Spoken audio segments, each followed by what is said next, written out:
Today, I'm going to be fixing what was the single biggest frustration and disappointment that came with ordering all these parts for our 535 cubic inch, 1700 horsepower Gen 7 big block Chevy build.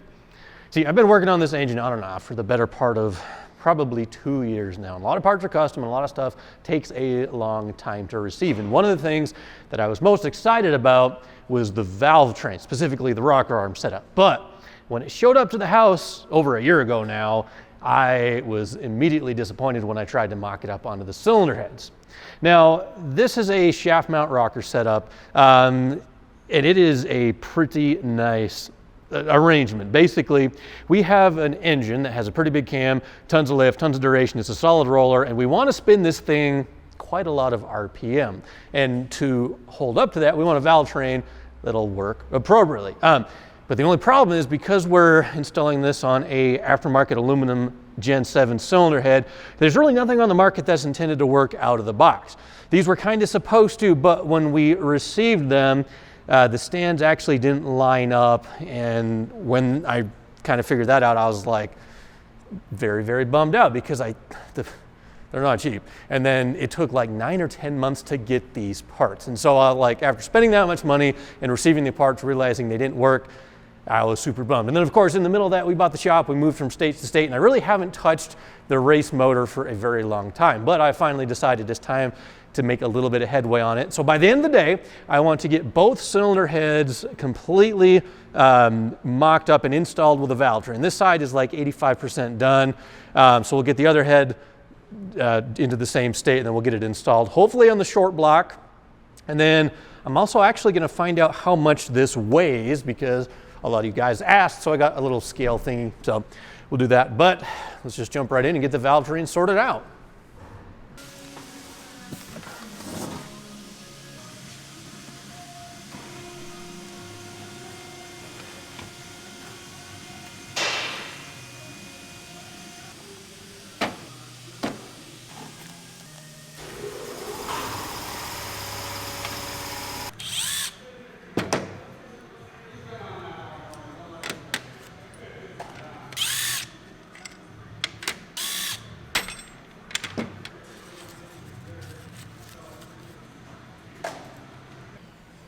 All right, so this is a shaft mount rocker setup.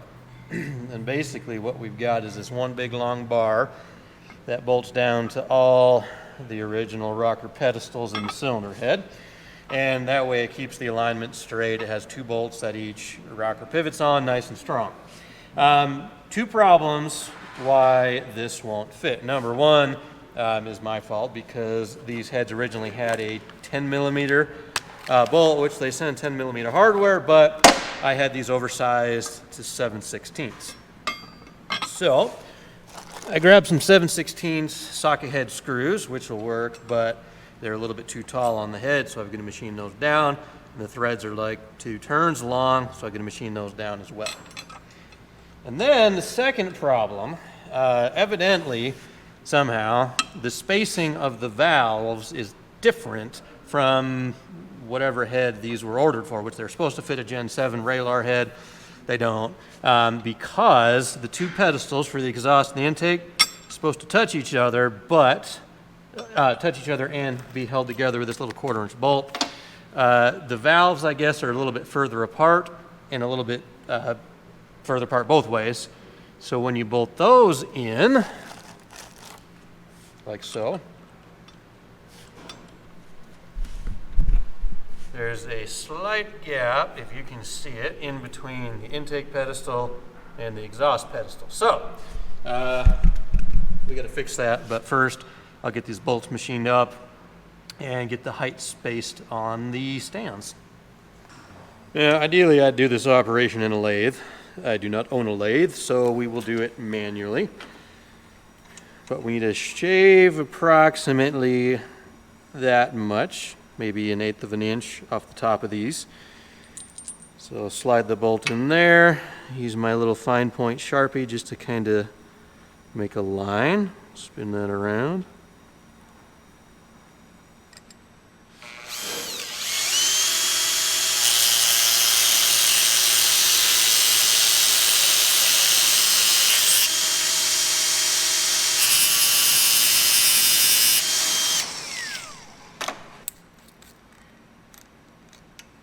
Actually works pretty good.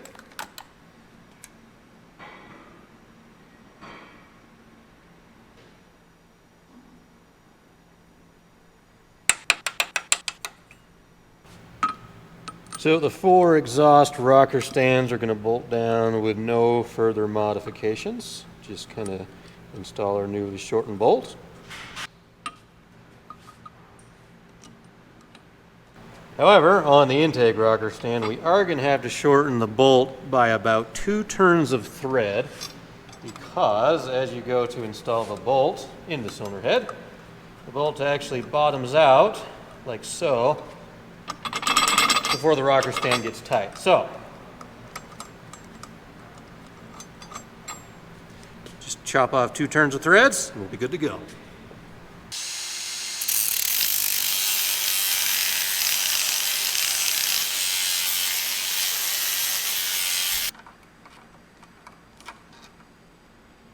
And repeat 3 more times. This is about the worst spring compressor you can buy, but it's also the only spring compressor I could find locally that would work on these heads.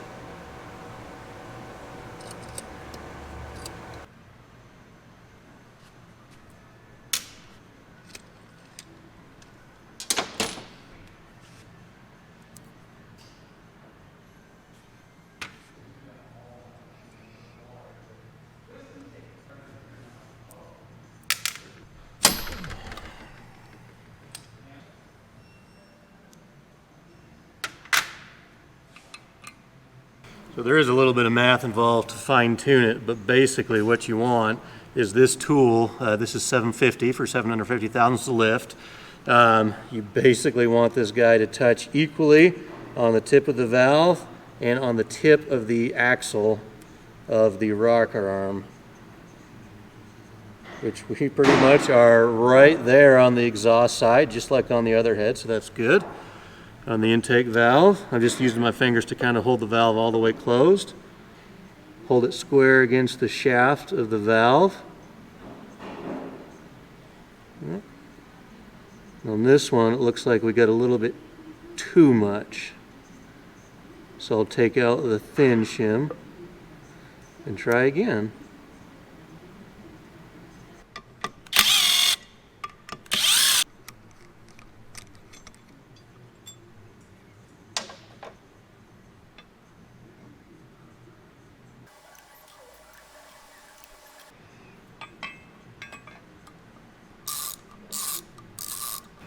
Reinstall the axle with no rocker. And remeasure.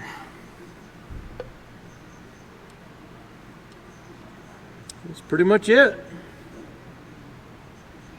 So a little while later, we have both cylinder heads mocked up with a valve train. We get the stand height set, and we are ready to move on to probably what is the most important part, making sure the 2 sides, the intake and exhaust stands, are actually secured together. I think I mentioned this a bit ago, but what the intention here is, there's a little 1/4 inch bolt that goes between the 2. You're supposed to tighten it down, and these are supposed to touch. But because of the spacing of the cylinder heads, that ain't gonna work. So instead, what I am going to do, also just another quick sanity check, as I like to call it, whenever you're doing valve train stuff, just to make sure you're set up properly.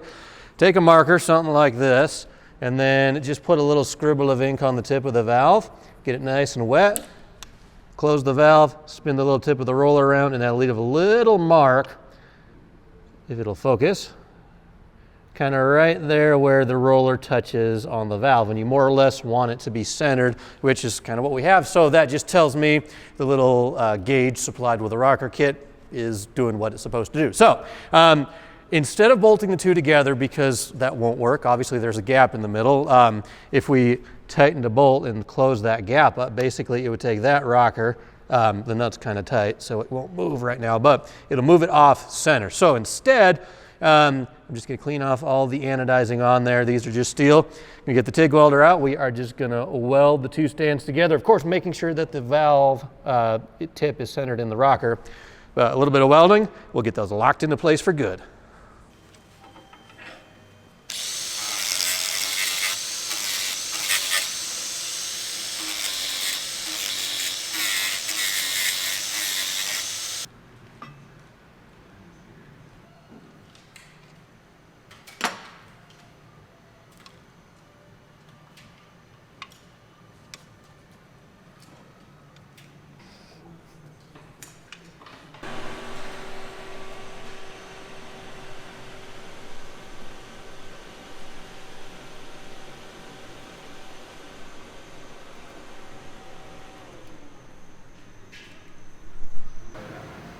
Well, it is safe to say this is officially the point of no return, or the point of voiding warranties on all these parts.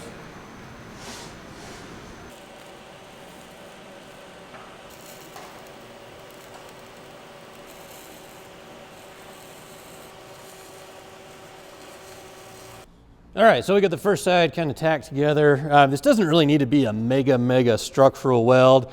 I just got a couple of beads on each, basically to stop the exhaust rocker stand from kind of walking around. All right, to keep everything clamped together, we have oversized 1/2-inch head studs. These 8.1s normally only have a 10mm head bolt, so 1/2 inch. There are 6 bolts, technically, I guess, if you count the middle ones, per cylinder. And we're using a copper head gasket with a fire ring in the head and a receiver groove down here in the block. So hopefully that should hold together with the power we're putting out. And this is a solid copper head gasket, and it goes together with no spray because, I don't know if you can tell or not, but it has like this clear rubber stuff that they have already applied, which is supposed to help seal like up the water passages and stuff. So solid copper and O-rings.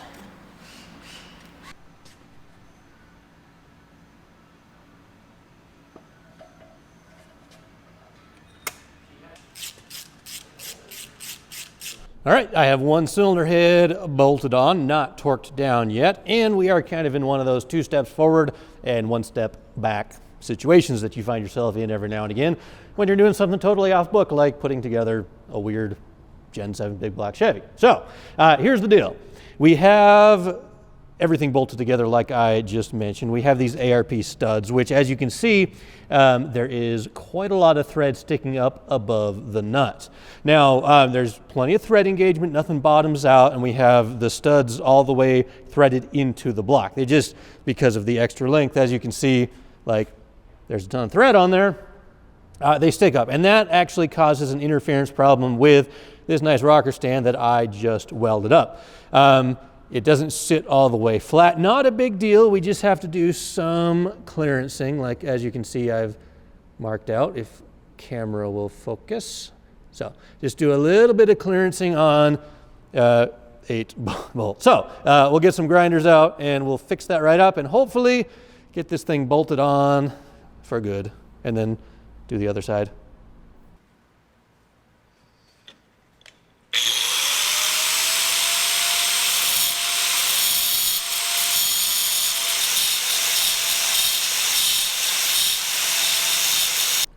So I just had like the most sickening feeling in my stomach because I was just test fitting the rocker stands. I had my shims underneath, which are essentially just precision ground washers. And I moved the rocker stand just a little bit and I heard that little high-pitched tink, tink, tink, tink sound of a piece of metal dropping.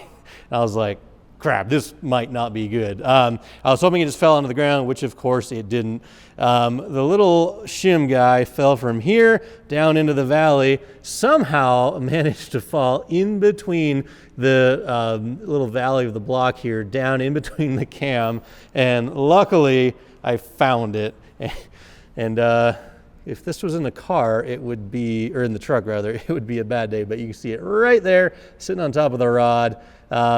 So if I can, let's see if I can fish it out. Well, I hold a light and a camera.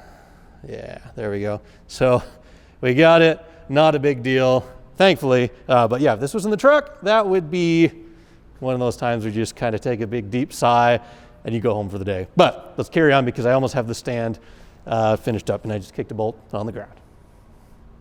So just to prevent any parts falling down inside the engine where we don't want them, this is a transmission assembly goo. It's kind of like, well, almost like glue. It's an oil or a grease, but it'll help these shims stick into place and not fall out when we don't want them to.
I've got the rocker stands all cleaned up and ready to weld together on the driver's side. I did things just a little bit differently on this side because of what I learned on the other side about the clearance. So normally there was a slot there with a 1/4" bolt. That's what would have let the two stands bolt together. So I just kind of cut that little notch out. It's much easier to do. So this could save me a bunch of time. And there's no need for it because we're not using the bolt anymore, and it doesn't weaken the rocker stand at all. I cleaned these off a little better this time just because the anodized coating went a little bit deeper than I thought, so these welds would turn out a tiny bit better than the other side. I got all the stands lined up on the exhaust side so the rocker lands perfectly in the middle of the exhaust valve. So yeah, basically ready to weld. Wanted to give a quick date. Man, I cannot talk today. Let me try that again. I wanted to give a quick update on the Wagoneer. This project's been here forever. We haven't spent nearly as much time on this as we should have, but the guys have had a little bit of time to do some work on it. We've got ourselves a transmission cooler mounted up front. There's an AC condenser mounted behind that you probably can't see. I think Chris built the brackets on that one. We've got the engine harness pretty much ran. On the engine side, it's kind of final. On the chassis and body side, it's not quite yet, but you can kind of see we're running some power lines. Nick's doing the wiring on this. We're integrating the factory wiring as well. Of course, this can have all the headlights and stuff like that, but in addition, it'll have the factory gauges functioning as well. 86 or 87 grand Wagoneer, 60 LQ4, 4L80 Atlas transfer case, just kind of a swap that we're doing, or trying to do, I should say, if we can just find the time. So anyway, I'll get the TIG out, we'll get these melted together, and hopefully get this head on that engine before too long.